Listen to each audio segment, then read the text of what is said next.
Amém? Lucas capítulo 7, verso 11. Todos acharam? Amém?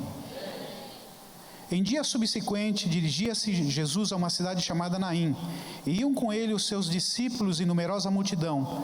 E como se aproximasse da porta da cidade, eis que saía o enterro do filho único de uma viúva, e grande multidão da cidade ia com ela. Vendo-a, o Senhor se compadeceu dela e lhe disse: não chores.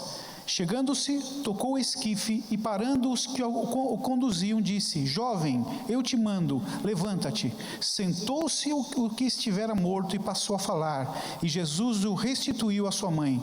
Todos ficaram possuídos de temor e glorificavam a Deus, dizendo: grande profeta se levantou entre nós, e Deus visitou o seu povo. Esta notícia a respeito dele divulgou-se por toda a Judéia e por toda a circunvizinhança.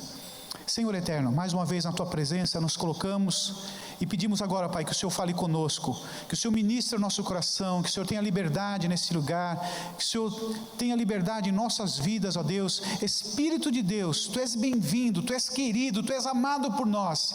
Vem nos convencer, vem nos conduzir a toda a verdade nessa noite. E agora, em nome de Jesus Cristo, nós amarramos todo demônio, todo espírito contrário, maligno, à palavra de Deus nesse lugar, e declaramos, ó Pai, que a nossa vida é terra boa para a semente da Tua verdade, que a Tua palavra germine e dê muito fruto em nome de Jesus Cristo, e que não seja uma palavra teórica, Pai, mas seja algo prático a nossa vida nessa noite, em nome de Jesus.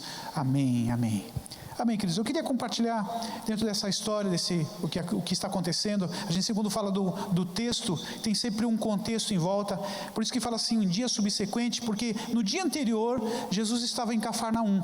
E Jesus andou em Cafarnaum, e de Cafarnaum até Naim, era um dia inteiro de caminhada.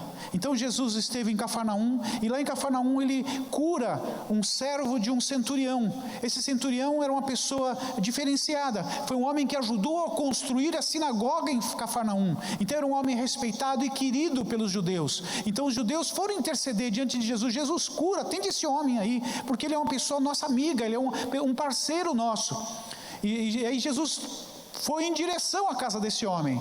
Mas aí no meio do caminho ele encontra algumas pessoas que eram empregados desse homem, desse centurião, que falam assim: olha, ele não quer que o senhor vá na casa dele, que ele não é digno que o senhor vá na sua casa, mas que basta uma palavra sua, que ele vai ser curado. E o texto diz que ele foi curado naquele exato momento em que Jesus declarou uma palavra de cura ali no caminho. E aí, irmãos, por causa disso, dos milagres e das surpresas que Jesus trazia consigo, seguia a Jesus uma multidão. E o texto, irmãos, que nós acabamos de ler, nos chama a atenção por causa da multidão, as multidões que estavam ali. São duas multidões distintas, e nós sempre convivemos com as multidões. Você vai ao mercado, você encontra uma multidão. Você vai no centro da cidade, em dia de pagamento, você encontra uma multidão. Às vezes não dá nem para atravessar a calçada, na rua. Tem muita gente para todo lado.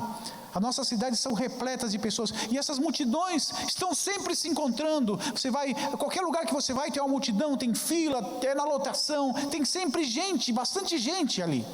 E esse texto nos chama a atenção, porque Jesus estava com uma multidão que acompanhava, e havia uma multidão que acompanhava um féretro, acompanhava um enterro.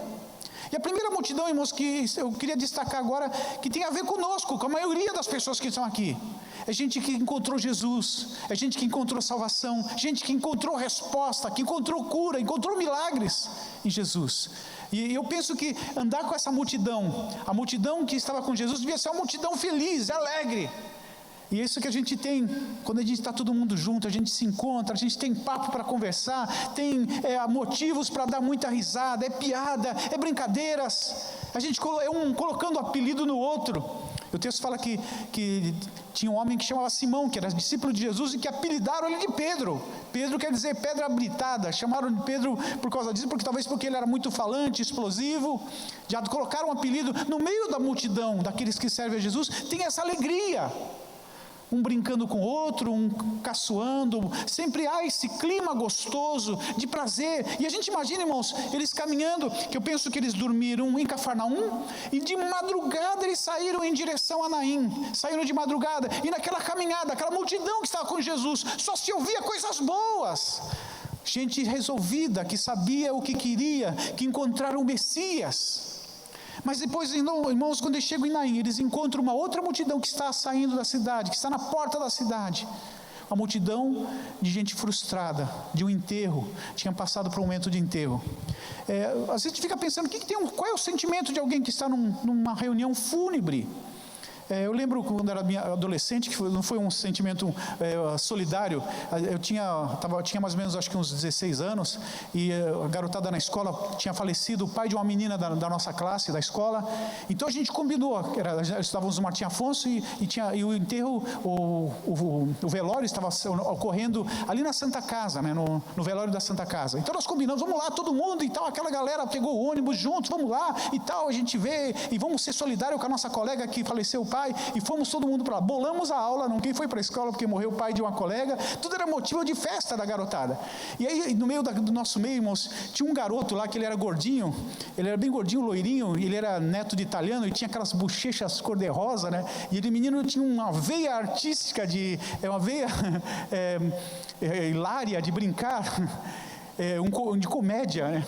E ele, quando ele chegou lá no velório, ele começou a falar alto. Ele era como todo pessoa que é parente de italiano, desculpe os italianos, tem algum italiano aqui, tem alguns irmãos que são descendentes, né? Mas o italiano costuma falar alto, né? Os irmãos quem é italiano conhece isso. Todo mundo fala alto, e tal, e começa a falar alto um com o outro. E esse menino, quando chegou lá no velório, ele começou a falar assim: olha, vamos aproveitar que nós estamos aqui, falando alto assim, todo mundo, aí cala a boca, vamos aqui, depois a gente vai no treino do Santos. Ele era santista roxo, sabia tudo o que acontecia no Santos, era sócio. Assim, tem um treino, antigamente não tinha o CT do Santos, então tinha um campo de futebol atrás da Santa Casa. Vamos lá ver, porque tem um fulano está treinando lá e não sei o quê. Cala a boca, você está atrapalhando, né?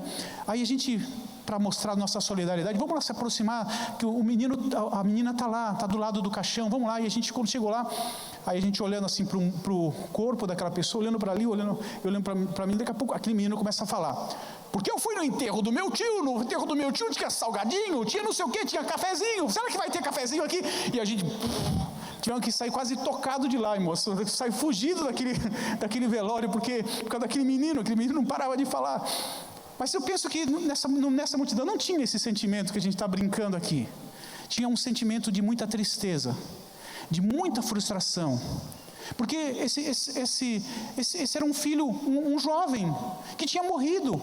Provavelmente um adolescente, que todo um sonho de projetos, de vida, se acabaram ali.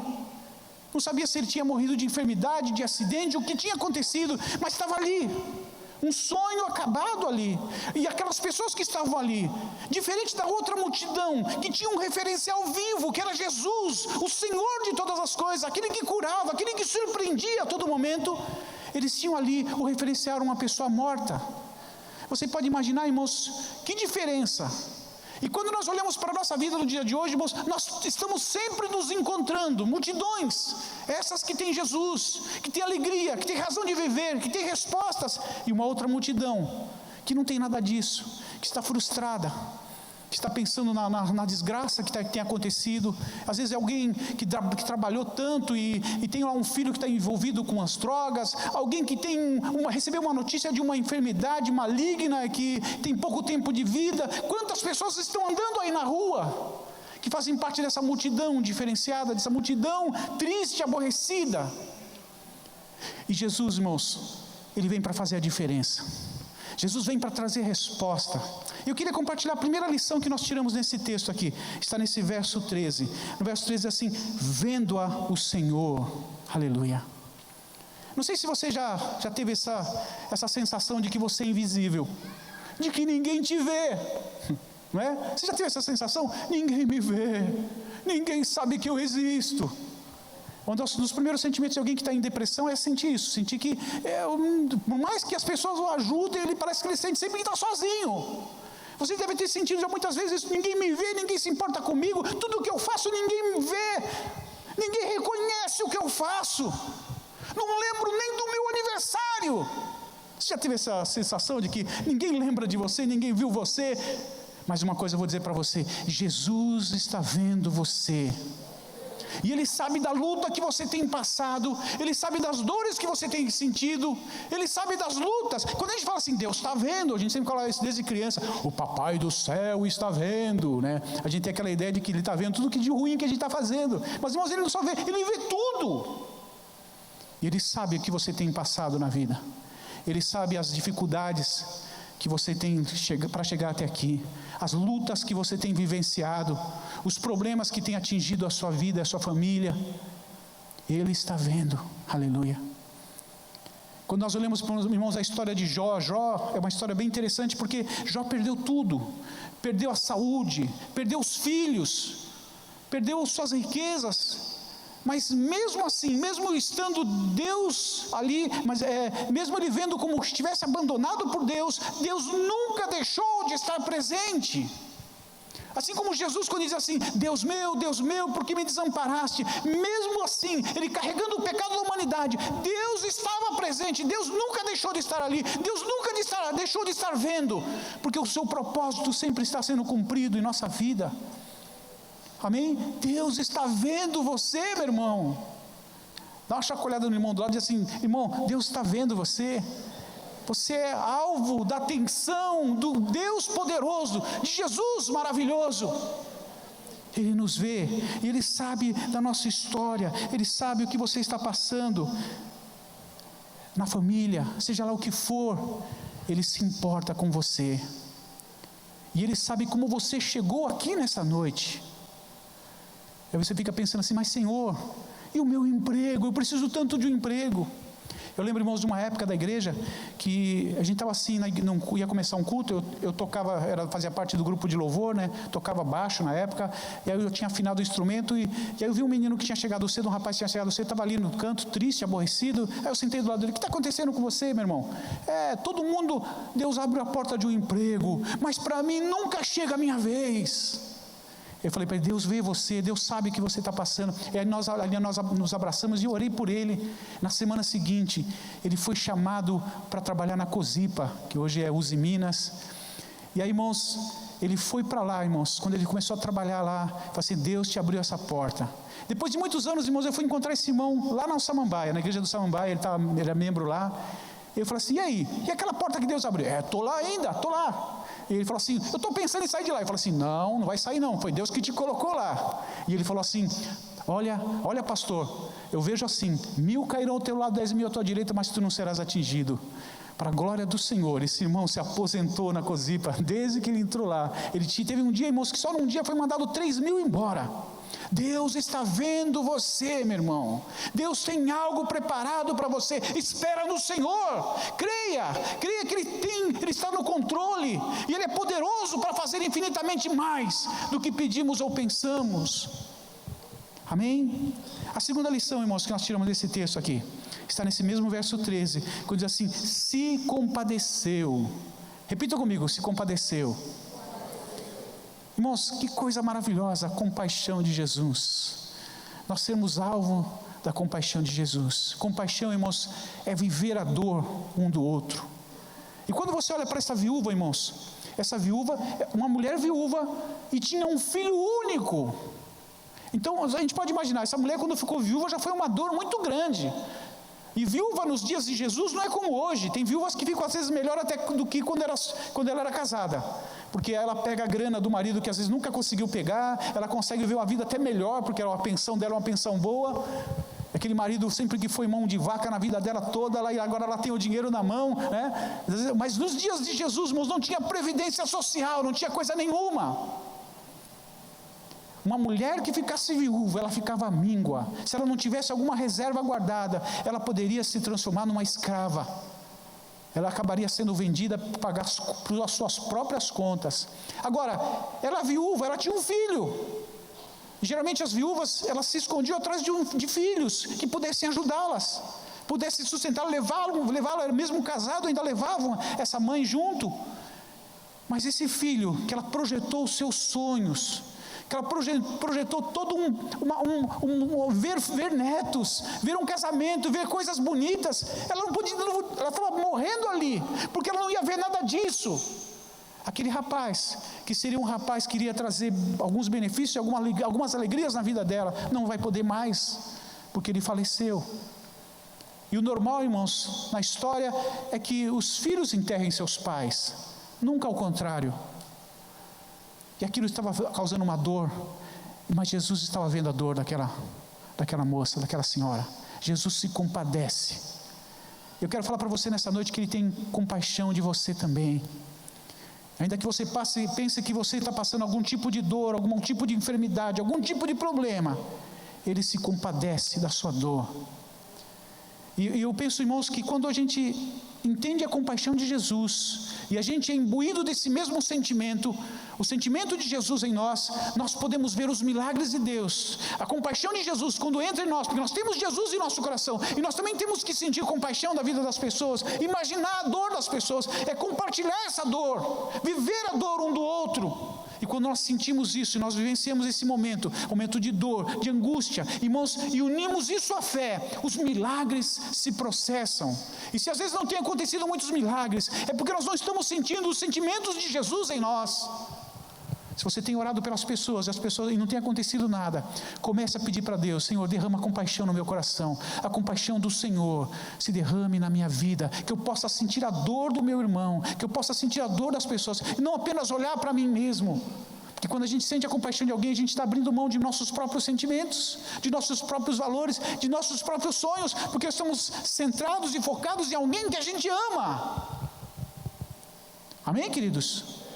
Quando nós sentimos a compaixão de Jesus em nós, nós podemos ver os milagres que o Senhor tem para operar em nossas vidas. Louvado seja o nome do Senhor. E quando você vai a um hospital visitar alguém, peça para o Senhor, quando você está indo pelo caminho: Senhor, que eu sinta a compaixão do Senhor. Que essa senhorinha que eu estou visitando, que é uma vozinha de alguém, que eu sinta aquela como minha avó, que eu possa sentir a dor dessa família, de ter essa pessoa enferma. Irmãos, quando você começa a sentir esse momento, essa sensação que é Jesus que está produzindo em você, os milagres começam a acontecer na sua vida, através da sua vida, em nome de Jesus. Amém? Eu preciso da compaixão de Jesus. Você pode estar dizendo: diga isso para o Senhor: Senhor, eu preciso da tua compaixão na minha vida. Eu preciso da tua misericórdia na minha vida, que eu possa também ser misericordioso, que eu possa ser também compassivo, que eu possa ter piedade, que eu possa ter esse sentimento do Pai na minha vida, em nome de Jesus. A terceira lição, irmãos, está nesse mesmo verso 13, quando diz assim: vendo-a o Senhor, se compadeceu dela e lhe disse: não chores. Irmãos, a terceira lição que nós aprendemos aqui é que Jesus a consolou. A gente sempre fala, irmãos, que nós temos o Espírito Santo em nós. O Espírito Santo é consolador, e só o Espírito Santo, às vezes, para tirar a dor de alguém que perdeu alguém, por exemplo. E uma das causas mais comuns de depressão hoje é a depressão por perda, que grande parte dela é tratável através de terapias não medicamentosas. Muitas vezes é mais terapias do que qualquer outra coisa, a depressão de perda. Mas eu quero dizer para você nessa noite que o Senhor, Ele olha para nós e Ele tem palavras de consolo para o nosso coração, em nome de Jesus. Você tem que tomar posse disso. Ele nos consola. E voltando para o lado, você, servo de Deus, você que é serva do Senhor, e que Deus vai usar você para esse ministério de consolação também. E às vezes o que nós precisamos, irmãos, é do abraço de alguém. Nós precisamos de um carinho, de um toque. Nós somos pessoas, seres humanos e seres carentes. E às vezes precisamos ouvir de alguém uma palavra de consolo. E a gente fica assim pensando assim: Senhor, vai com o teu Espírito Santo lá. Meu irmão, o Espírito Santo está em você, você que tem que ir lá. É você que tem que ir lá e falar, abrir a tua boca e ser o consolador na vida daquela pessoa. Deixar o Espírito Santo usar a tua vida. Muitas vezes, irmãos, nós não damos espaço ao Espírito Santo maravilhoso, poderoso, que habita em nós. E esse mesmo Espírito quer usar você de uma forma poderosa, derramando essa unção maravilhosa de consolação. Amém, queridos? Eu lembro uma vez de um pastor que ele contou uma história em que ele estava passando um momento muito triste, de tristeza, de perda. Ele não quis contar aquilo que ele estava passando, mas ele estava muito triste. E ele falou assim, antes de ir para o culto, ele ia pregar naquele culto, ele falou assim: Senhor, eu quero receber um abraço de Jesus. Eu quero receber um abraço de Jesus. Ele orou, pegou o carro, foi para a igreja. Aquele culto teve louvor e tal. Aí ele pregou durante o culto. E quando acabou o culto, uma moça que estava lá, que ele não gostava muito daquela moça, porque ela era assim, ela considerava ela uma pessoa muito chata. Essa moça chata de novo, meu Deus, ela está me esperando. Pastor, eu quero lhe falar uma coisa. E ele começou a fugir dela, né? Ele pegou a igreja, ele está do lado de cá, e ele foi saindo para o lado de lá. Aí quando ele foi andando assim de fininho, daqui a pouco ela está lá: estou aqui esperando o senhor. Preciso lhe falar uma coisa. Aí quando aquela moça chegou perto dele, ele falou assim: eu quero lhe dar um abraço. Aí ele não entendeu nada, ele não gostava muito daquela moça. Ela deu um abraço nele. Ele falou assim: o Senhor mandou te dar esse abraço. Esse é o abraço dele, o abraço de Jesus. E a partir daquele dia, ele começou a olhar diferente aquela mulher, porque aquela mulher foi usada por Deus para lhe trazer uma resposta. Ele disse antes de sair de casa: Senhor, eu quero receber um abraço do Senhor. E aquela mulher foi usada pelo Senhor. Sabe, irmãos, Deus quer usar você. Deus quer usar você para esse ministério de consolação na vida das pessoas. Para de ser um dodói, para de ser alguém que precisa tanto dos... Comece a fazer alguma coisa, comece a olhar para os problemas dos outros, e você vai começar a vivenciar esse momento de compaixão de Jesus, e você vai começar a entender o ministério de consolação que Jesus tem nos dado. Amém? Você vai entender isso, quando você começar a ver. Você vai começar a ver os problemas, que os problemas dos outros são muito maiores do que você pensava, e que o seu problema não é tão grande assim como parecia. Quando nós estamos focados em nós mesmos, nós começamos a ficar egoístas, e a gente começa a olhar: o meu problema, a minha dor, ninguém está vendo. Deus quer usar você, e Deus quer abençoar você, para que você possa alcançar muitos, para que possa alcançar aquele que está lá fora, que está precisando da misericórdia, da compaixão e do consolo de Jesus. E você é a resposta para as pessoas que estão lá fora, em nome de Jesus. Quarto lugar, irmãos, aqui no verso 14, diz assim: chegando-se, tocou o esquife, Jesus interferiu.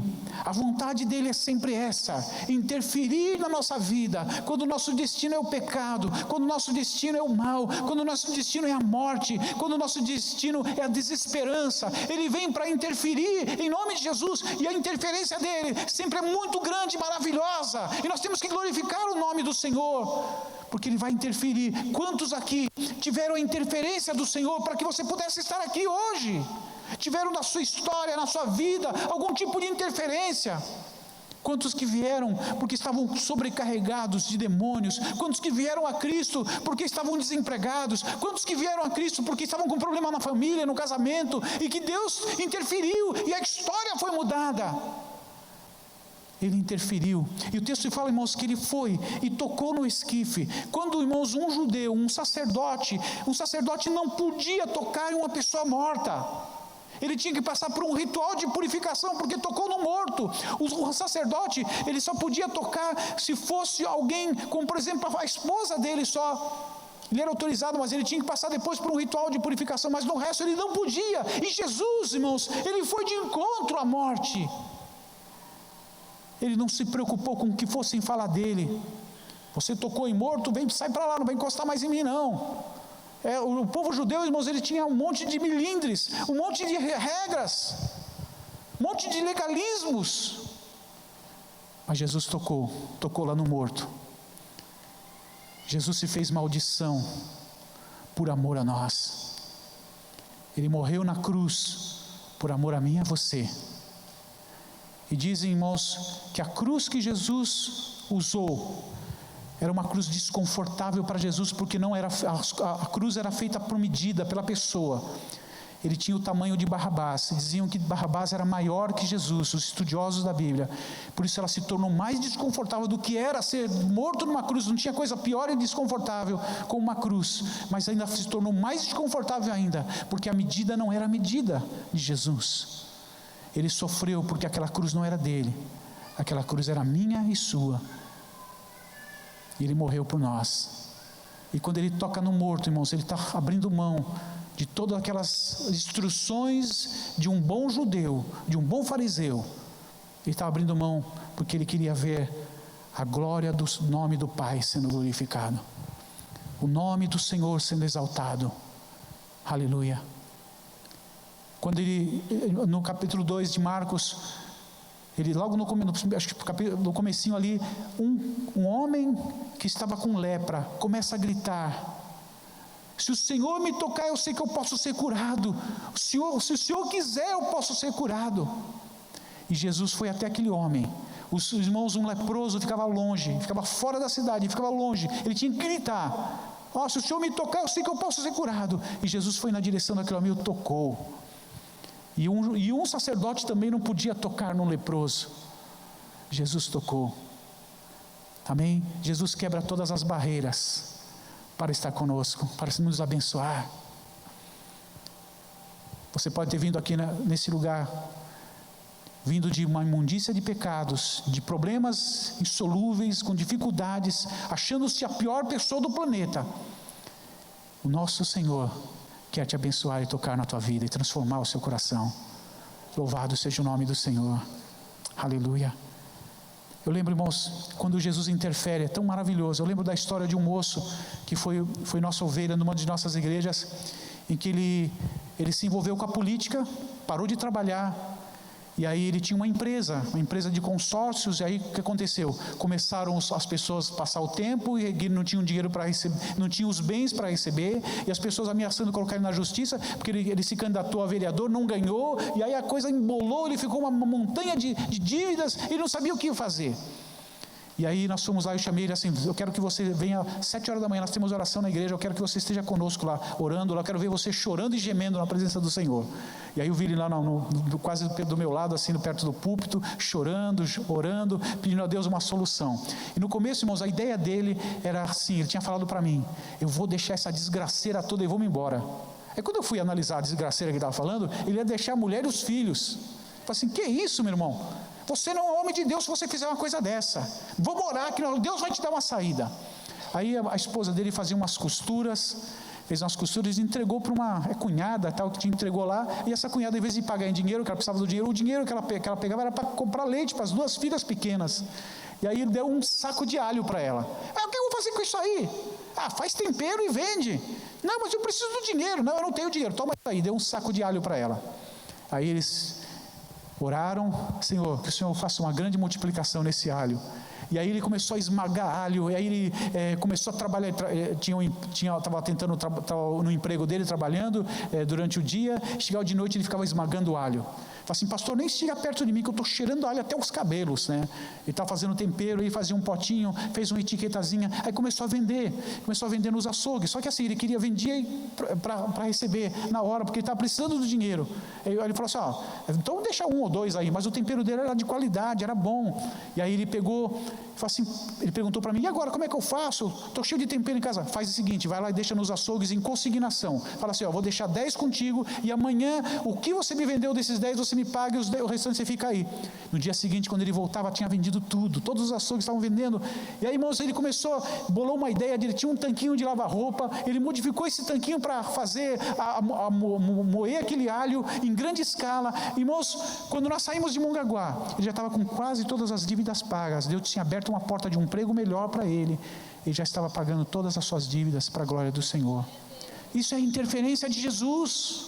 Jesus vai interferir na tua vida, meu irmão. Se você está se sentindo falido, quebrado, com problemas, o Senhor vai interferir. Deixa Jesus interferir na tua vida. Amém? Em último lugar, no verso 15, diz assim: sentou-se o que estivera morto e passou a falar, e Jesus o restituiu à sua mãe. Aleluia. Aquilo, irmãos, que tinha se transformado numa situação de desesperança, agora teve uma resposta diferente. Agora aquele menino que estava morto, aquele menino que não tinha, ninguém mais pensava em vê-lo mais, estavam se despedindo dele, aquele menino se levantou. e Ele restituiu, aleluia. O Senhor é aquele que restitui a nossa vida. O Senhor é aquele que é poderoso para te dar tudo de volta, tudo aquilo que o maligno lhe roubou, Ele vai dar de volta em nome de Jesus. Se você é empresário e está vivendo uma vida difícil, passando lutas, irmãos, para Deus não tem tempo ruim, para Deus não tem crise, amém? Para Deus não tem crise. Nós temos que crer no Deus poderoso. Nós estamos à beira de uma crise nacional, irmãos, mas quando nós estamos diante do Pai, diante do Senhor, não tem crise, porque o Senhor nos abençoa de todas as formas. Eu lembro da história de um homem que ele trabalhou numa multinacional, ele trabalhava na área de computação, isso nos anos 90, e eram poucas pessoas especializadas nesse ramo, então ele ganhava muito bem, e aí colocaram a minhoca na cabeça, monta uma empresa, e ele pediu demissão dessa multinacional, e montou a empresa. Aí nos anos 90 teve aqueles pacotes do governo, na época Fernando Henrique, e ele quebrou, e aí começou as contas a vencerem. Ele falou assim: enquanto eu servir a Deus, eu não vou permitir que a fome, que haja falta na casa dos meus filhos, para os meus filhos, a comida para os meus filhos. Ele começou a orar, e ele começou a fazer bolinho de bacalhau. Ele fazia bolinho de bacalhau, ia para a praia e vendia uma bandeja lá. E aí começou Deus a abençoar. Ele falou assim: eu vou fazer mais um pouco. Ele começou a fazer uma bandeja maior. Aí ele começou a produzir mais bolinhos ainda. E daqui a pouco ele começou a terceirizar, colocar para outras pessoas venderem um bolinho, porque o bolinho era muito bom. E aí chegou uma hora, irmãos, que Deus abriu uma porta de um emprego maravilhoso, em que ele estava ganhando muito mais do que ele ganhava antes, para a glória do Senhor. Sabe, irmãos, creia que Deus é poderoso, que Deus está aqui e que Deus está no controle da sua vida. Você tem que fazer a sua parte com Deus, ter fé, não desistir de nada, não desista dos sonhos que Deus colocou na sua vida, não desista dos projetos que Deus tem para a sua vida. Amém? O texto fala assim que Ele restituiu, e Ele pode, Ele é poderoso, o nome de Jesus foi glorificado. Irmãos, olha só esse final desse texto, irmãos, terminando o que nós acabamos de falar, irmãos, quando fala assim: todos ficaram possuídos de temor e glorificavam a Deus, dizendo: grande profeta se levantou entre nós. Porque, irmãos, fazia 400 anos que não se levantava mais profeta em Israel. Fazia 400 anos que eles não ouviam uma palavra da parte de Deus. Há 400 anos que só tinha se levantado falsos profetas, gente dizendo mentiras. Agora surgiu alguém que estava dizendo uma coisa de verdade, alguém que fazia sinais e prodígios, alguém que era enviado por Deus. Talvez muitos deles não tivessem reconhecido Jesus como o Messias, mas estavam reconhecendo que Ele era um grande profeta. Talvez na sua vida tenha se passado um momento de silêncio, aquele momento que diz assim: Deus não fala comigo. Mas eu vou dizer para você uma coisa: Deus fala. Você pode dizer que não fala, mas Deus fala. Talvez você não esteja vendo as placas de Deus na sua vida. Talvez você não esteja dando ouvido para as pessoas que estão à sua volta, que estão falando em nome de Deus para você. Talvez você não esteja dando ouvidos às coisas que Deus tem falado na igreja, as coisas que Deus tem falado, às vezes usando boca até de pessoas que não são cristãs. Mas Deus fala com você. Deus tem prazer em falar conosco. Amém? É hora de Deus agir na tua vida, é hora de você ouvir Deus, é hora de você estar atento àquilo que Deus preparou para você, é hora de você estar antenado na graça poderosa de Jesus, é hora de você vivenciar o momento maravilhoso de Deus, porque Ele vai restituir na sua vida, Ele vai agir na sua vida. Que essa noite você possa tomar posse dessa verdade, em nome de Jesus, que Deus ainda ama o ser humano, que Deus ainda tem um plano na sua vida, que Deus ainda não desistiu de você. Ele não vai desistir nunca da sua vida, porque Ele o ama, Ele está no nosso encalço. Essa é a diferença, irmãos, quando nós falamos sobre religião. O que é religião? É o homem à procura de um Deus. Mas quando nós olhamos para o cristianismo, irmãos, nós vemos que é Deus no encalço do homem, Deus sempre presente, Deus sempre providenciando situações para que o homem se volte para Deus, para que o homem olhe para Deus. E Ele está aqui porque Ele quer agir na tua vida. Vamos colocar de pé, irmãos, em nome de Jesus.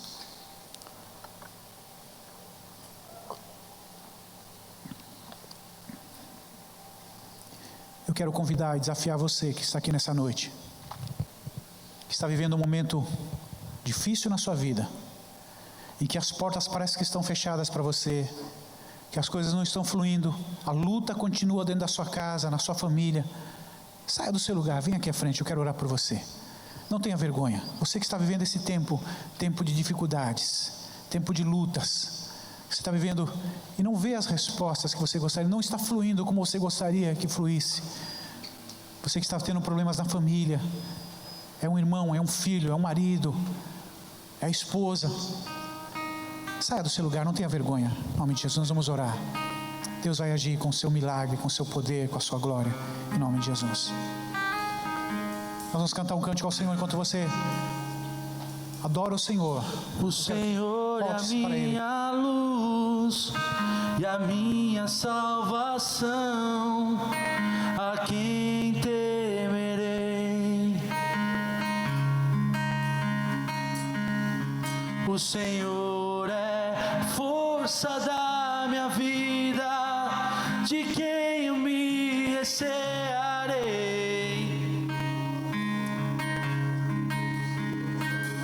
Quando os meus adversários investiram contra mim, tropeçaram e caíram. Ainda que um exército me cercasse, o meu coração não temeria. Ainda que a guerra se levantasse contra mim, nele confiaria. Uma coisa pedi e a buscarei, que eu possa habitar na casa do meu rei, para contemplar tua formosura e tua glória.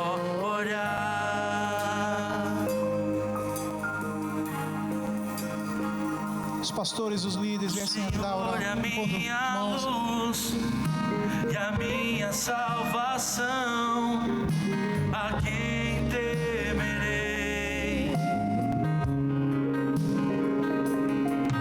O Senhor é a força da minha vida, de quem eu me recearei.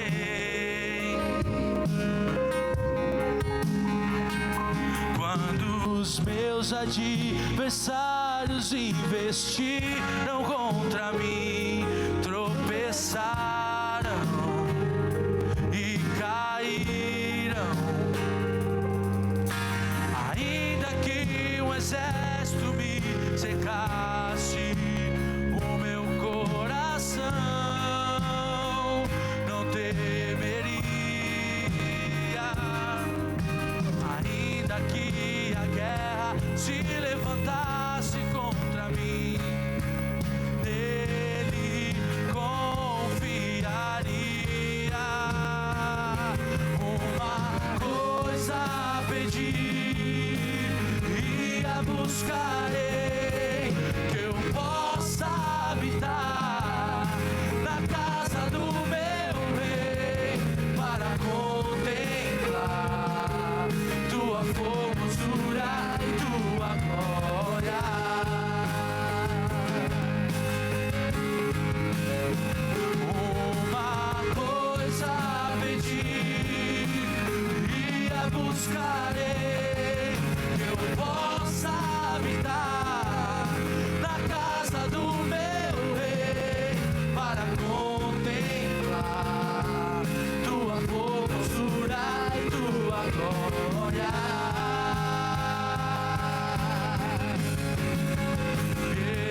Louvado seja o teu nome, Senhor.